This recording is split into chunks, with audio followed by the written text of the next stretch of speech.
বন্ধন শক্তি। এই বন্ধন শক্তি জানার আগে আমাদের জেনে নিতে হবে কি নিউক্লিয় বল সম্বন্ধে। তোমরা প্রত্যেকে জানো নিউক্লিয়াসের মধ্যে খুব অল্প পরিসরে নিউক্লিয়াসের ব্যাস কত হয় 10⁻⁻15 মিটারের মতো অ্যাপ্রক্সিমেট। তাহলে এই ক্ষুদ্র জায়গার মধ্যে কি হয় না প্রোটন ও নিউট্রন একত্রে থাকে।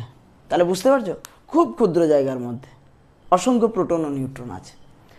এর ফলে কি হয় এদেরকে ধরে রাখার জন্য একটা তীব্র বলের দরকার হয়। এখানে দেখতে পাচ্ছ একই ধরনের চার্জ প্রোটন প্রোটন। আমরা জানি কুলম্বীয় বলে কি হয় একই ধরনের চার্জ বিকর্ষণ করে, কিন্তু তাও ছোট জায়গার মধ্যে প্রোটন নিউট্রন প্রোটন প্রোটন বা প্রোটন নিউট্রন একত্রিত হয়ে আছে। তাহলে এর জন্য